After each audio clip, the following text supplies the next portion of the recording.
Hey there, welcome in. My name's Josh, and today we're going to be talking about that famous debate of skill versus talent and how that applies to us as artists.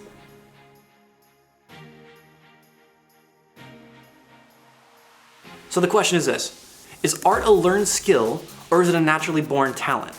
Yes. The answer is yes, it's both. You know, it's pretty easy to recognize talented artists too. They just make everything look so easy and effortless. It's like, how are you doing this? And you just like, they just seem to have the gift. So I made another video called Why Good Artists Think They Suck, and a point in it I made is that the less you know about art, the more easily impressed you are by other people's work. Basically, this is what happens to the rest of us when we look at somebody naturally talented. When we look at their work, we don't really know what we're looking at. We only really know that it's better than what we can do right now. And it just makes it even worse because they make it look so easy. So naturally, we look at that and we just throw our hands up and we're like, well, screw it. We just don't have the gift. I guess this is it for me. I guess I'm not really an artist after all.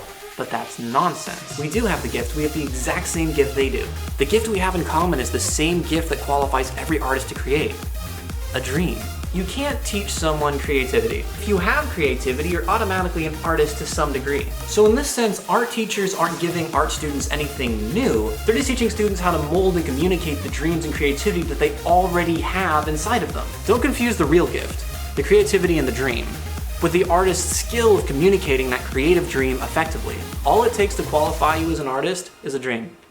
To look out your car window on the freeway and see Sonic running next to you, to have your head full of OCs and worlds and universes that you've created and all their stories keeping you up at night. If you have a dream that you want to bring to life, that's the only thing that qualifies you as an artist. That's it. You've done it. Okay, you're an artist. To some degree, you might suck at communicating that. Your drawing skills might be trash. But if you have the heart and the dream and the desire and the creativity that can't be taught, you're an artist. You might not be able to communicate it very effectively. You might not be very good at your craft of communicating what's in your head, but you're an artist. So think of naturally talented artists, those who have creativity and a dream, but are born with a superior ability to communicate that creativity and a dream, as being born on third base, with every other aspiring artist who also has the creativity and the dream, but the inability to communicate it effectively.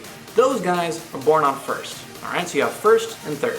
But what we so often forget is that both players still need to get to home, and that both players share the same playing field because they both have the same qualifications needed to play the game. Regardless of what base you're born on, you're still playing the same game. Your creativity and your dream is your ticket onto the field. Naturally talented artists are just born with more cycles in seeing and doing. That's it. But that's just a head start. Anybody can get more cycles of seeing and doing. It's not that hard. That just takes time and practice. That's where the skill aspect comes in. Every artist can learn how to better communicate the creative dreams they see in their head. Every single one. Even the artist on first. You just have to practice. See, but this is where it gets interesting. Naturally talented artists on third can do the principles of art better than they can see the principles of art. But the beginner artist on first can see the principles of art better than they can do the principles of art. They're opposites. It's for this reason that talented artists, especially young ones, are so prideful, it's ridiculous. Bragging about how they don't use a reference and piss scared that someone's going to steal their work and not give them credit. It's because they think they're awesome, they think they're top tier, they think they've arrived because they can't see things that they're unable to do. And it's because of this that the guy on first gets discouraged and thinks that it's impossible for him and he can't do anything because the guy on third is just doing everything awesome and he just sucks because he wasn't born with more cycles. See, but this is where the artist on first has an advantage. Being born with no cycles is a clean slate. It's a fresh start. The beginner has nothing to brag about. They know their weakness, they know exactly how much they suck. The beginner artist only has to overcome one battle if he's gonna make it home.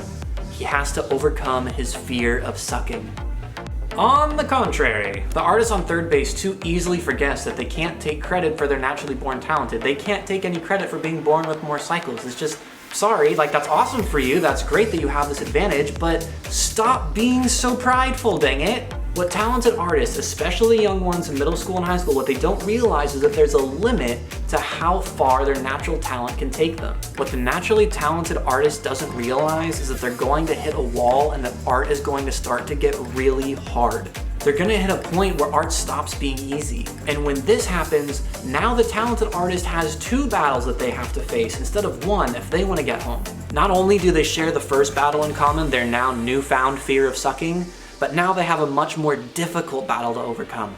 If they want to make it home, the talented artist has to overcome their pride. And it's the second, more difficult battle with pride that makes the talented artist on third base have a more difficult time getting to home base compared to their more humble but insecure first base counterparts. But that is an entirely different conversation that we're going to be having next week. So thanks so much for watching part 1. If you liked it, be sure to like, comment, subscribe, and check out my socials. I'm the most active on Instagram, so if you want more of me and a behind the scenes look at everything and sneak peeks and all that, Instagram is by far the one I use the most. So feel free to follow me on there. I'd love to talk with you and hang out with you. And as always, thanks so much for watching, and I'll see you next time.